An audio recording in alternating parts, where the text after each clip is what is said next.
Halo Sobat Brilio, ketemu lagi bareng aku Desinta Rama. Kali ini aku berada di Taman Sekartaji di kawasan Jebre Solo. Nah, malam ini aku akan mengulik tentang cerita-cerita mistis atau mitos yang beredar di sekitar Taman Sekartaji. Nah, malam ini aku nggak sendirian karena aku ditemani oleh seseorang yang beliau ini bisa merasakan fenomena alam atau kejadian-kejadian alam di sekitar Taman Sekartaji. Selamat malam. Iya. Ya, beliau ini bisa disebut sebagai Mbah Mo. Ya bisa disebut, nama saya Bisma, bisa disebut Mbah Mo. Kita sebut Mbah Mo aja. Iya. Nah, gimana nih Mas? Di sini Taman Sekartaji ini seperti apa dulu kisah awal mulanya? Kalau untuk Taman Sekartaji ini sebelumnya kan, kalau untuk nilai unsur sejarah sebelumnya masih kurang ya. Maksudnya dalam arti nggak ada sesuatu yang mencorok di sini. Cuma untuk di sini kan dialihfungsikan menjadi taman. Tapi ternyata yang menjadi fenomena adalah taman ini berada di pusat kota, tapi ternyata masih ada sesuatu. Dalam kutip masih banyaklah unsur-unsur mitos yang beredar di sekitar Taman Sekartaji ini. Oke, nah tahan dulu Mas. Seperti apa kira-kira dan apa saja mitos-mitos yang ada di sini? Nantikan perjalanan kita pada malam ini.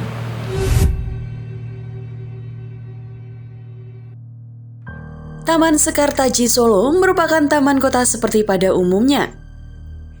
Taman ini menjadi public space alias ruang publik baru bagi masyarakat setempat. Berlokasi di Jalan Tentara Pelajar nomor 77 Jebre Solo, Taman Sekartaji disebut memiliki aura dunia lain.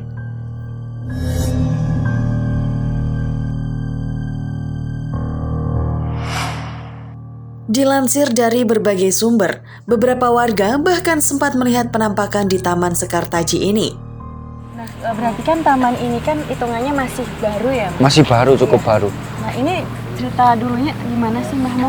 Ini pada tahun 2009 itu dulu didirikan dan diresmikan, terlebih tepatnya diresmikan oleh Bapak Joko Widodo. Pada waktu itu beliau masih menjabat menjadi wali kota Solo.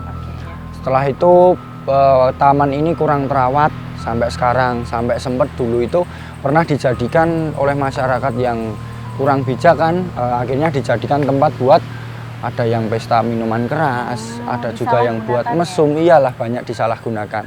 Akhirnya terus dari dinas pemerintahan dia mengerahkan linmas lah istilahnya buat jaga di sini. Ini berarti biasanya tuh sebenarnya buat ini bisa buat olahraga juga. Bisa buat olahraga, bisa buat jogging lah. Ya. Biasanya disediakan fasilitas dari pemerintah buat masyarakat. Tapi beberapa oknum masyarakat yang nakal menyalahgunakan tempat ini. Sampai sekarang kurang terawat.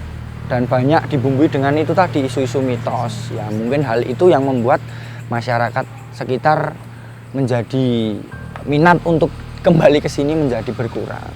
Dan juga sempat beredar juga dulunya di sini di jalan yang sekarang jadi jalan umum ini pernah tahun 1980 dulunya adalah tempat pemakaman umum. Namun pada tahun 85 makam itu dipugar, dipindah lokasi, akhirnya menjadi jalanan umum.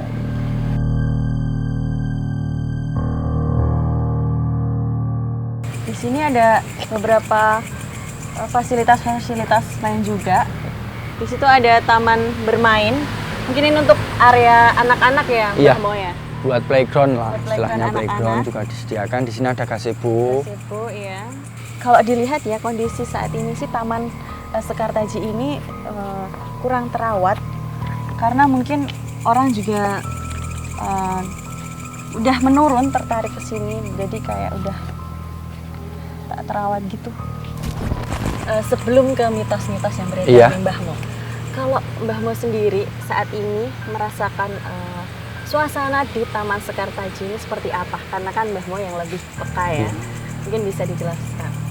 Kalau dari aku pribadi ya, setelah istilahnya kan gini, sekarang taman ini mungkin jarang orang yang pada kesini, banyak kekosongan, banyak kehampaan, jadi secara aura istilahnya alamnya ada sudah menjadi sunyi, sepi.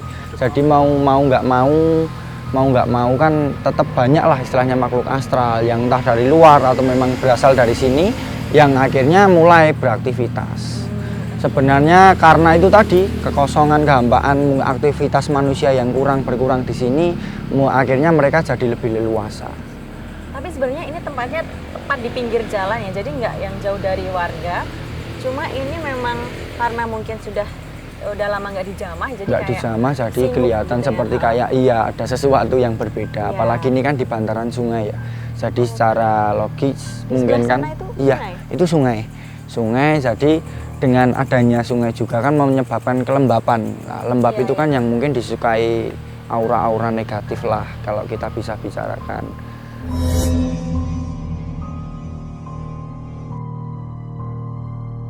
Bergeser ke sisi yang lain, aura mistis semakin terasa. Minimnya penerangan di tempat ini membuat suasana terkesan mencekam. Sosok menunggu pohon beringin pun digadang-gadang kerap menampakkan diri menghantui warga sekitar.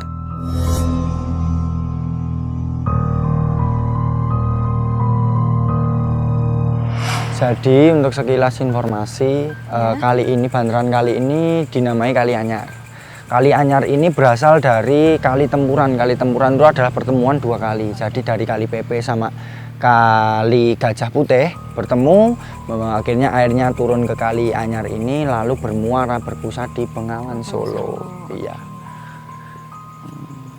Jadi biasa kalau di tempat yang di pesisir kali, di dekat sungai, air, di rawa-rawa dan sebagainya itu pasti kan ada lembab kan pasti. Nah, hal-hal seperti itu yang mungkin menyebabkan aura-aura negatif lebih terasa lebih. Ini dibuka untuk umum ya berarti ya? Ini untuk umum, memang fasilitas dari pemerintah buat umum. Oke Mas, kalau untuk menurut Mas Iya. Bahmo, aura negatif atau ada aura positif yang ada di sekitar sini itu yang kuat tuh di mana Mas? Sebenarnya ya, kalau kita lihat dari sisi aura dan sebagainya, semakin kita merasa down atau melihat tempat yang sepi, sunyi, apalagi gelap, itu kan pasti kan bulu kuduk kita biasanya kan merinding dan sebagainya. Itu sebenarnya udah mulai pertanda. Di situ mungkin ada sesuatu yang berbeda dari biasanya. Kalau untuk di sini sendiri, yang lebih terasa kuat itu di bantaran pinggir sungai ini ya. Ya karena mungkin ada di sini faktor. juga ada bambu-bambu. Pohon ya? bambu Pohon juga. bambu ya. Nah, pohon bambu juga kan banyak menimbulkan kesan-kesan dan membawa aura lebih terasa lah. Ya, tapi dengan itu masih ketolong juga, ini kan di pinggir jalan utama. Jadi maksudnya masih lalu lalang motor kan banyak. Jadi masih bisa. Dan di sini tuh nggak ada penerangan sama sekali ya Mas? Hal itu yang sebenarnya membuat tempat ini terkesan semakin Iya. menimbulkan perspektif masyarakat sekitar tempat ini horor, mistis dan sebagainya, sebenarnya karena minimnya penerangan. Iya. Di area taman ini nggak ada penerangan sama sekali. Jadi cuma lampu dari jalan, iya. Terus Mbah Mo tadi kan menyebutkan jika tempat ini dulunya itu adalah makam gitu ya. Iya. Dan dialihfungsikan Lebih tepatnya di jalan pinggir ya. Nah, itu jalan. mempengaruhi juga nggak sih Mas adanya aura negatif di Taman Sekartaji ini? Kalau menurut saya pribadi ya, kalau untuk masalah aura dan sebagainya, auranya itu tetap masih ada.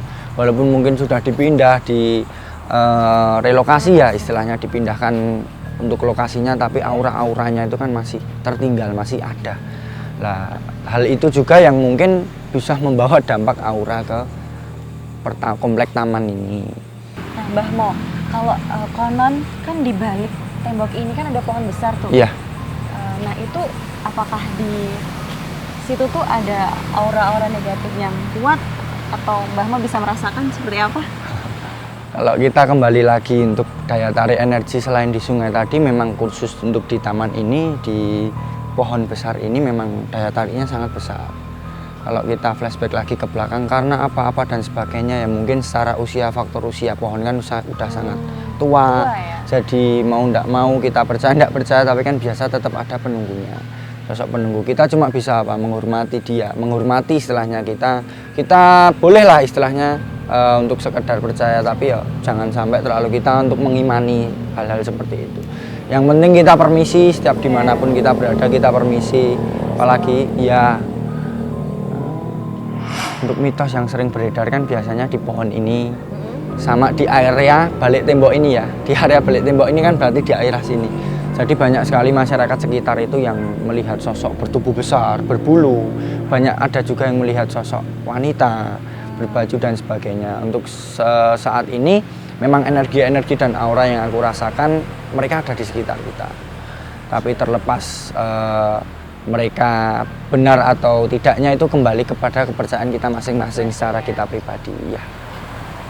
Kalau mereka itu sendiri maksudnya sudah adanya sejak belum digarap seperti taman ini atau? Mereka memang udah lama, jadi ikut di semenjak tanah ini udah ada itu mereka memang udah ada di sini.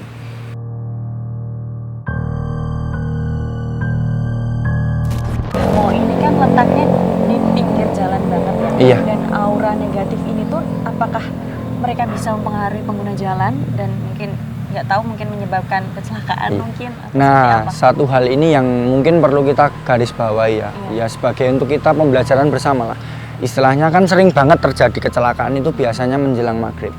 Menjelang maghrib, petang dan sebagainya. Kalau untuk secara logika pada saat itu kan banyak yang pada kecapean. Mungkin pulang dari sekolah, pulang dari kantor, mungkin pikiran udah kosong, kacau, capek dan sebagainya.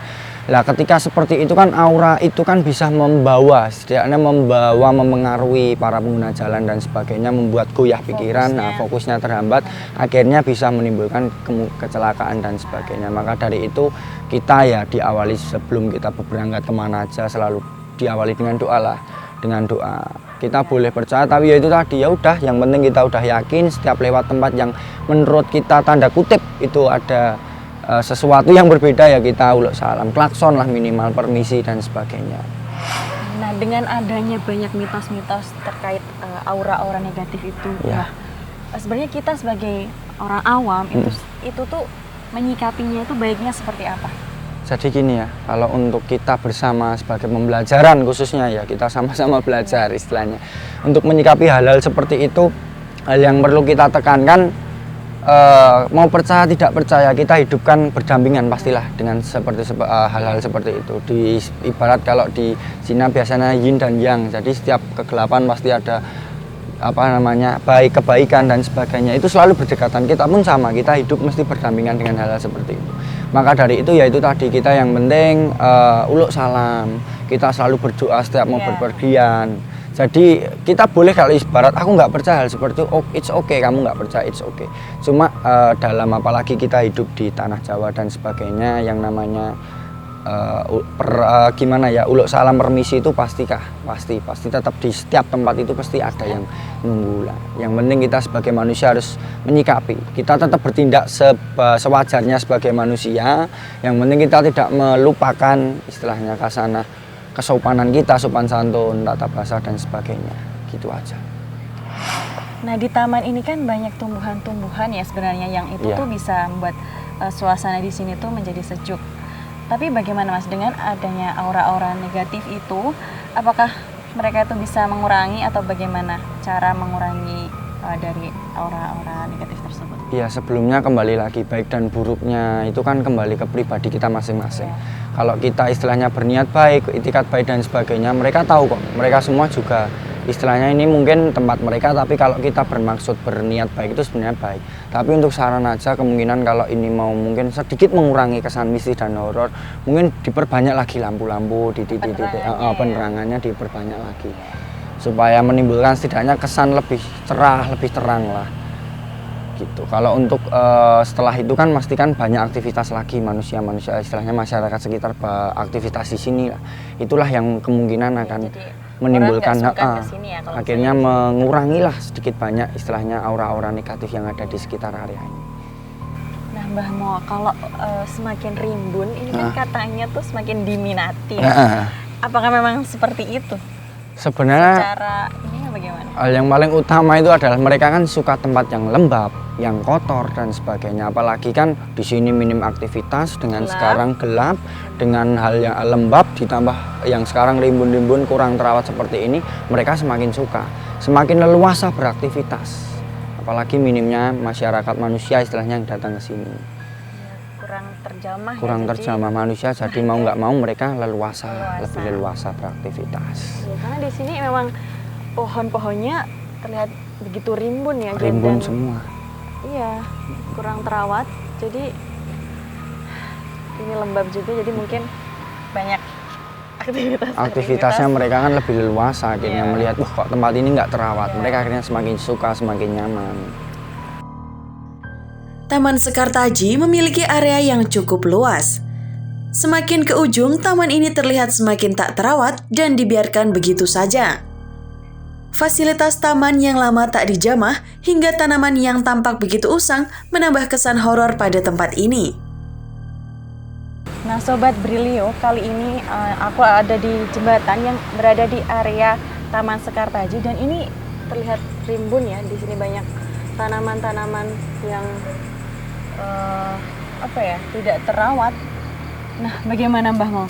Apakah di salah satu tempat ini menjadi ada aura negatifnya? Ya tentunya kan mereka juga punya kehidupan ya. Mereka dalam tanda kutip, mereka pun juga seneng bermain, seneng ya, jadi ya mungkin ini juga menjadi salah satu sarana mereka bermain, mereka berlarian-larian di daerah sekitar sini. Sini juga menjadi salah satu daya tarik, terlepas dari pohon, dari bantaran sungai. Sini menjadi salah satu daya tarik yang cukup kuat. Di belakang sana masih ada ini ya? Di belakang sana ya semakin tempat yang nggak terjamah. Nah, bergeser dari jembatan yang ada di belakangku tadi, ini sepertinya menjadi area yang semakin kurang terjamah ya, Iya. karena terlihat ini dari jalanannya aja udah udah rusak, dan banyak tanaman-tanaman yang nggak terawat. Karena di taman ini tuh areanya cukup luas ya, Mbak. Cukup panjang, cukup panjang. luas. Nah, ini adalah salah satu space dari taman ini yang sangat memungkinkan ini jarang sekali terjamah, karena kita bisa lihat sendiri dari Iya. struktur tanaman, bangunan sekitar dan sebagainya. Apalagi di sini adalah benar-benar nggak ada lampu di space Iya, ini, betul. benar-benar tidak ada penerangan sama sekali. Tempat bagian sini semakin lembab, jadi memang pusat dari Taman Sekartaji itu mereka semua banyak yang beraktivitas di sini. Nah, kalau di sini ini sepertinya udah berada di ujung ya. Kita berada di taman. ujung dari komplek Taman Nah, di Sekartaji. situ udah nggak ada jalan lagi.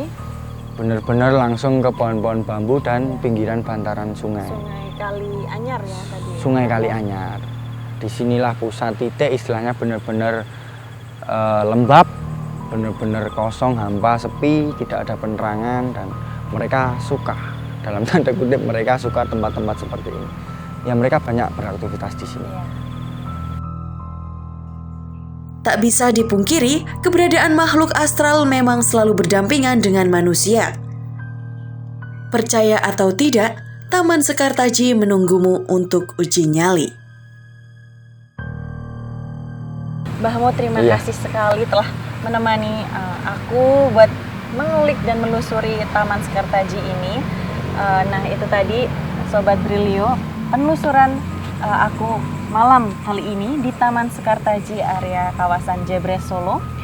Nantikan penelusuran horor berikutnya.